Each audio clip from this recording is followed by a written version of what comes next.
नमस्कार, India real estate guide में आपका एक बार फिर बहुत बहुत स्वागत है। और आज हम हाजिर हैं एक बार फिर एक खास और एक स्पेशल एपिसोड लेकर इंडिया रियल एस्टेट गाइड का, जहां पर आज हम बात करने जा रहे हैं देश की आर्थिक राजधानी मुंबई की। और ये बात क्यों? क्योंकि मुंबई के लिए आया है नया डेवलपमेंट प्लान, यानी कि डीपी, जो मुंबई की डेवलपमेंट को आने वाले 20 साल तक के लिए गवर्न करेगा, उसे रास्ता दिखाएगा। और इस डेवलपमेंट प्लान में जो सबसे बड़ी बात निकल कर आई है वो है एफएसआई यानी फ्लोर स्पेस इंडेक्स। बता दें आपको एफएसआई होता क्या है। एफएसआई यानी आप कुछ आसान शब्दों में इसको ऐसे समझें कि आप एक प्लॉट पर कितनी ऊंची बिल्डिंग बना सकते हैं, वो गवर्न करता है एफएसआई। और अब मुंबई को ये एफएसआई बढ़ा दिया गया है, तकरीबन 8 तक पहुंचा दिया गया है। तो इसके क्या मायने हैं, किस तरीके से ये मुंबई की जो हाउसिंग प्रॉब्लम है उसको सॉल्व करेगा, यहां पर जो बिल्कुल आसमान छूते भाव है क्या उन पर इसका कुछ असर पड़ेगा, और कुल मिला के मुंबई का डेवलपमेंट इस प्लान से कैसे आगे बढ़ेगा, इसी पर आज हम खास चर्चा करने जा रहे हैं। और इस खास चर्चा के लिए दो खास मेहमान भी स्टूडियो में हमारे साथ हैं। स्वागत कीजिए मेरे साथ उनका। हमारे साथ है गुलाम जिया साहब, एग्जीक्यूटिव डायरेक्टर है नाइट फ्रैंक इंडिया के, और साथ में है पंकज कपूर साहब, मैनेजिंग डायरेक्टर है लाइसिस फोरास के। आप दोनों का ही बहुत बहुत स्वागत है।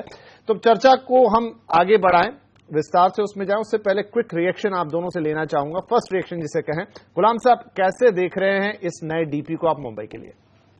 सबसे पहली चीज जो ये दिखाई दे रही है कि काफी अरसे बाद, काफी समय बाद इस तरह का एक इनिशिएटिव लिया गया है कि मास्टर प्लान, डेवलपमेंट प्लान के ऊपर काम हुआ है।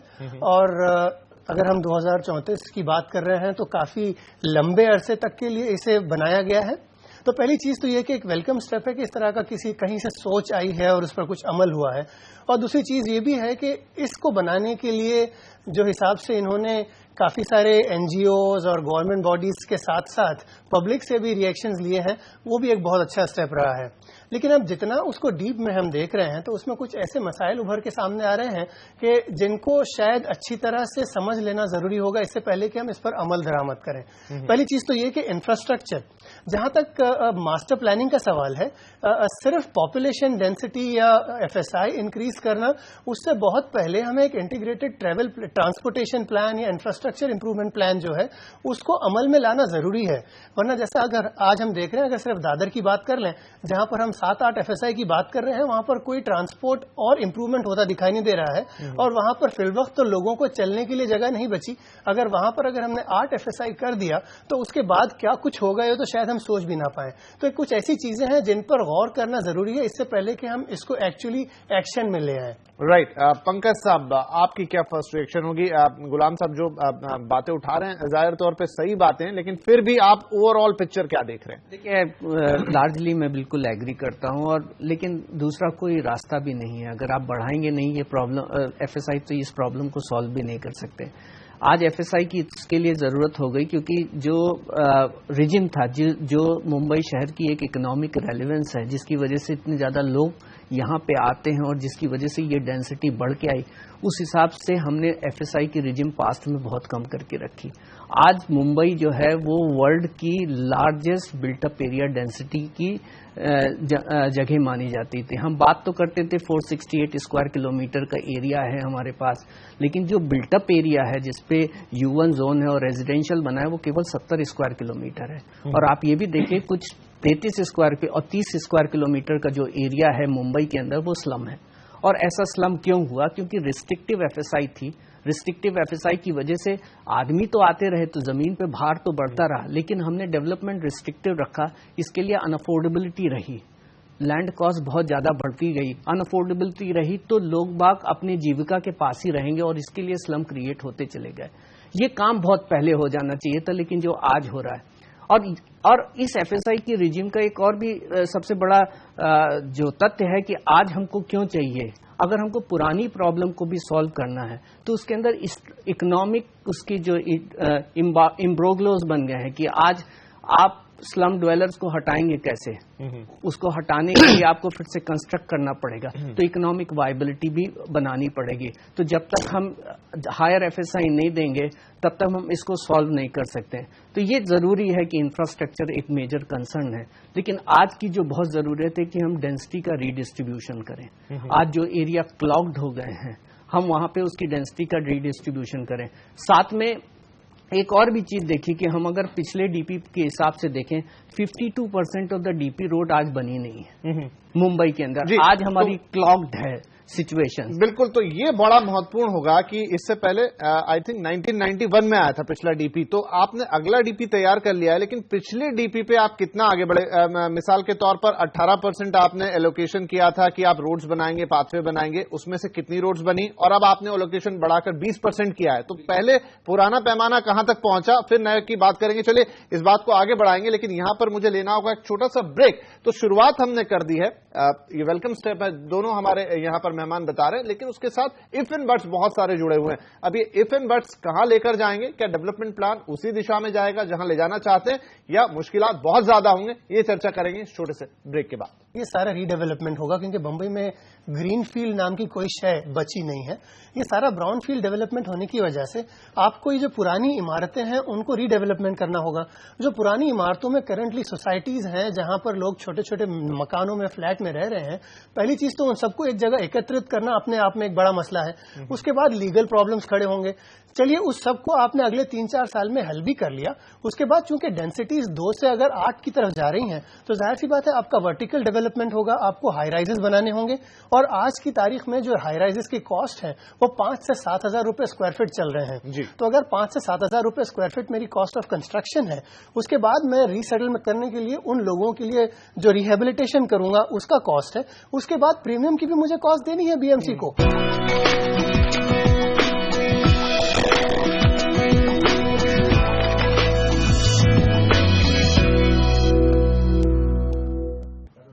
Welcome back. आप देख रहे हैं इंडिया रियल एस्टेट गाइड, जहां पर आज हम बात कर रहे हैं मुंबई के नए डीसीआर की या डीपी की, डेवलपमेंट प्लान की, और किस तरीके से ये डेवलपमेंट प्लान मुंबई को आगे एक विश्व स्तरीय शहर बनाएगा, बना पाएगा कि नहीं बना पाएगा, इसी पे चर्चा जारी। गुलाम साहब, हम पहले बात कर रहे थे, आपने जिक्र किया दादर का कि यहां पर आप 8 की एफएसआई दे देंगे। तो जो जब हम पढ़े विस्तार से, तो ये डीपी कहता है कि जो हाई ट्रांजिट जोन है या फिर जो सीबीडी के आसपास के जोन है या जहां स्टेशन करीब होंगे या ट्रांसपोर्टेशन करीब होगा, वहां पर आप ऊंची एफएसआई लेकर जाएंगे। साथ में ये भी कहता है कि आपने पार्किंग की प्रोविजनिंग थोड़ी कम की है ताकि प्राइवेट ट्रांसपोर्ट जो है वो थोड़ा सा डिस्करेज किया जाए, लोग पब्लिक ट्रांसपोर्ट का इस्तेमाल ज्यादा करें। कहते हैं कि न्यूयॉर्क और सिंगापुर की लाइन पे डेवलप करने की कोशिश कर रहे हैं। तो आधा हिस्सा तो सही है, लेकिन जो आधा हिस्सा है पब्लिक ट्रांसपोर्टेशन वहां पर जो है जिस क्वालिटी का है, जनसंख्या का दबाव जो हमारे यहाँ और उनके यहाँ है, ये चीजें शायद कभी मैच नहीं कर पाएंगी, या कम से कम नियर फ्यूचर में तो नहीं कर पाएंगी। तो फिर ये तो आधी ही प्लानिंग हुई, क्या कहेंगे आप? बिल्कुल, और इसी चीज को मैं थोड़ी देर पहले बयान करने की कोशिश कर रहा था कि जो एक इंटीग्रेटेड ट्रांसपोर्ट प्लान की जरूरत है वो अब बहुत ज्यादा महसूस की जा रही है। अब तक तो यूं था कि ना कोई ये प्लानिंग थी ना वो प्लानिंग थी, आप किसी तरह एक वाइल्ड ग्रास की तरह शहर फैल रहा था।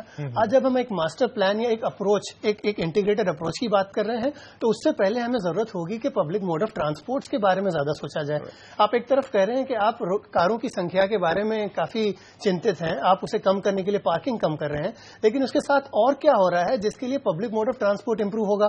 हम बात कर रहे हैं एलिवेटेड रेल कॉरिडोर की, काफी समय से बात कर रहे हैं। जहां तक सवाल है दादर का, चाहे वो कोस्टल रोड हो, चाहे वो ईस्टर्न कॉरिडोर हो, चाहे वो मोनो रेल हो, चाहे वो और जो सारी चीजें हैं, दादर स्टेशन से टच करते हुए और कुछ भी नहीं गुजर रहा। तो अगर मैं दादर स्टेशन के बारे में तस्वुर करूं, उसके बारे में इमेजिन करूं और ये सोचूं कि वहां पर जो करंटली शायद 1.5 या 2.5 एफएसआई होगी वो 8 हो जाए, तो मेरा ख्याल है वहां लोगों को एक दूसरे के कंधों पर चल के चढ़ना होगा। और वो एक मसला है जिसका मैं कुछ आज की तारीख में कोई हल नहीं देख पा रहा हूं।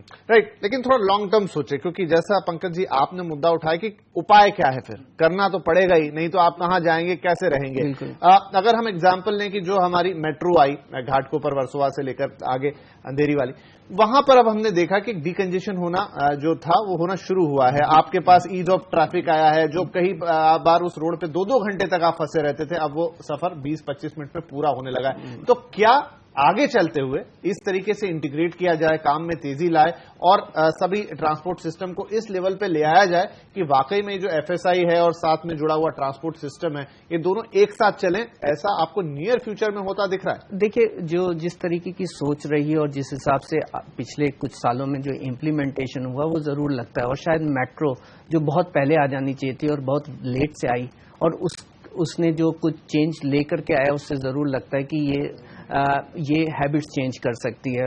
और कारण ये है कि आज आदमी सड़कों पे सफर क्यों करता है, क्योंकि मेरा पब्लिक ट्रांसपोर्ट इटसेल्फ इज इनएडिक्वेट। आज मैं घर से निकल के पब्लिक ट्रांसपोर्ट पकड़ करके सूट पहन करके यहाँ पे आके नहीं बैठ सकता, उसके लिए मुझे कार की जरूरत ही चाहिए, क्योंकि वो इतनी इनकन्वीनियंस है। लेकिन जैसे जितना ज्यादा एवेन्यूज बढ़ जाएंगे और जितने ज्यादा पब्लिक ट्रांसपोर्ट अवेलेबल होगा, तो आदमी को अगर वहां कन्वीनियंस दिखी और कंफर्ट दिखा तो वो उस पर अडॉप्ट कर लेगा। और यही हुआ है दूसरे शहरों में, जो जिसका हम एग्जाम्पल लेते हैं कि आप ट्रैवल टाइम रिड्यूस कर सकते हैं पब्लिक ट्रांसपोर्ट के थ्रू, आप ज्यादा अच्छी कन्वीनियंस कर सकते हैं। तो और जब तक वो हम नहीं करेंगे तब तक ये बात अधूरी रहेगी। मैं बिल्कुल गुलाम जो बोल रहे हैं इनसे बिल्कुल एग्री करता हूं कि ये एक साथ में देखने की जरूरत है कि एफएसआई के साथ इंफ्रास्ट्रक्चर ऑगमेंटेशन बहुत जरूरी है। शायद कनेक्शन बहुत सीधा सीधा इसमें नजर नहीं आता इस डीपी में फिलहाल। गुलाम जिया साहब, इसके अलावा एक और इम्पोर्टेंट बात, अब आप एफएसआई बढ़ा रहे हैं, मतलब आप ज्यादा लोगों को घर देने की कोशिश करेंगे, लेकिन जो घर की कीमतें ऑलरेडी मुंबई में हैं, मान लीजिए दादर में 8 का एफएसआई आता है, करीब 40-50 मंजिल का टावर आता है, लेकिन जो भाव वहां निकलेगा तो जो वो जनसंख्या जिसे वास्तव में घर की जरूरत है वहां पर घर ले पाएगी? बिल्कुल नहीं। इसका बिल्कुल सीधा साधा जवाब है कि नहीं होगा। और अगर मैं उसका रीजन एक्सप्लेन करूं, सबसे पहले तो ये समझ लें कि ये सारा रीडेवलपमेंट होगा, क्योंकि बंबई में ग्रीन फील्ड नाम की कोई शय बची नहीं है। ये सारा ब्राउन फील्ड डेवलपमेंट होने की वजह से आपको ये जो पुरानी इमारतें हैं उनको रीडेवलपमेंट करना होगा। जो पुरानी इमारतों में करंटली सोसाइटीज हैं जहां पर लोग छोटे छोटे मकानों में, फ्लैट में रह रहे हैं, पहली चीज तो उन सबको एक जगह एकत्रित करना अपने आप में एक बड़ा मसला है। उसके बाद लीगल प्रॉब्लम्स खड़े होंगे। चलिए, उस सबको आपने अगले 3-4 साल में हल भी कर लिया। उसके बाद चूंकि डेंसिटीज 2 से अगर 8 की तरफ जा रही हैं, तो जाहिर सी बात है आपका वर्टिकल डेवलपमेंट होगा, आपको हाई राइजेस बनाने होंगे। और आज की तारीख में जो हाई राइजेस की कॉस्ट है वो 5 से 7 हजार रुपए स्क्वायर फीट चल रहे हैं। तो अगर 5 से 7 हजार रुपए स्क्वायर फीट मेरी कॉस्ट ऑफ कंस्ट्रक्शन है, उसके बाद मैं रीसेटलमेंट करने के लिए उन लोगों के लिए जो रिहेबिलिटेशन करूंगा उसका कॉस्ट है, उसके बाद प्रीमियम की भी मुझे कॉस्ट देनी है बीएमसी को। तो सारी चीजें करने के बाद शायद 15 से 20 हजार रुपए तो मेरा मुद्दल कॉस्ट निकल आए। तो अगर उसके बाद अगर मैं 25 हजार रुपए का मकान बनाऊं, तो जाहिर सी बात है जिन लोगों को 5 से 10 लाख रुपए के मकान चाहिए वो तो यहां से शायद माइल्स दूर तक भी नहीं खरीद पाएंगे। तो मसला अपनी जगह साबित रहेगा। राइट। पंकज जी, इस पे आपकी राय भी चाहूंगा। देखिए, जो होना चाहिए वो ये होना चाहिए कि अगर एक सिटी की सस्टेनेबिलिटी है और जहां पे आप इक्विटेबल डिस्ट्रीब्यूशन चाहेंगे कि हर जो यहाँ पे काम करने वाला है उसको घर मिले, जो हाउसिंग फॉर ऑल का एक उद्देश्य है, इसको अगर हम फुलफिल करना चाहेंगे तो हमारी एफएसआई की जो कॉस्ट है वो प्रोजेक्ट कॉस्ट की 30% होना चाहिए। और अगर हम ये अचीव नहीं करते हैं एफएसआई बढ़ाने के बाद भी, तो हमारा ये पर्पस डिफीट हो रहा है। और ये मुझे लगता है, हम बिल्कुल एग्री करते हैं कि ये शायद पर्पस डिफीट होता हुआ दिख रहा है, क्योंकि अगर गवर्नमेंट का भी पर्सपेक्टिव ये रहेगा कि लेट्स मोनोटाइज, तो वो प्रीमियम की वैल्यू इतनी रखेंगे कि 100% आर रेडी रेकनर की लैंड प्राइसेस के बराबर है। तो आप जो एडिशनल एफएसआई दे रहे हैं वो आज की जमीन के भाव के ऊपर दे रहे हैं, और आज के जमीन के भाव के ऊपर आप 30,000 से नीचे घर पे वायबिलिटी ला ही नहीं सकते। तो एक्चुअली जो मेन उद्देश्य है ज्यादा एफएसआई बढ़ा करके, जिससे हम इस स्लम ड्वेलर्स की प्रॉब्लम को सॉल्व कर सकें और जो बाकी आने वाले लोग हैं उनको एक घर, सस्ता घर दिला सकें, ये मुझे पूरा होता हुआ नहीं दिख रहा। राइट। ये बड़ा मुद्दा रहेगा कि सब हो जाएगा, बड़े मकान बनेंगे, ऊंचे मकान बनेंगे, ज्यादा मकान बनेंगे, लेकिन क्या उनके खरीदार या जिन्हें उन्हें खरीदना चाहिए, जिन्हें आप उन्हें सेटल करना चाहते हैं, वो उन तक पहुंच पाएंगे कीमत के लिहाज से? अभी मुश्किल दिख रहा है। बहरहाल यहां लेंगे एक छोटा सा ब्रेक के बाद चर्चा आगे बढ़ाएंगे। ये एक नीड है, ये नीड ऑफ द आवर है, तो आज नहीं तो 2 साल बाद होगा यही। तो डिफिकल्टीज जरूर होंगी, क्योंकि काफी सारे सेगमेंट्स होंगे और हर एक पक्ष है, क्योंकि कोई भी बेटर चीज आप करना चाहिए तो उसके कुछ दूसरे भी इम्पैक्ट होते हैं। तो काफी तरफ से इसका रेजिस्टेंस भी आने वाला है, लेकिन आपके पास अगर कोई दूसरा चारा है तो आप वो अल्टरनेटिव सामने ला के रखें, और मुझे लगता है कि ये जरूरत है इस सिटी की।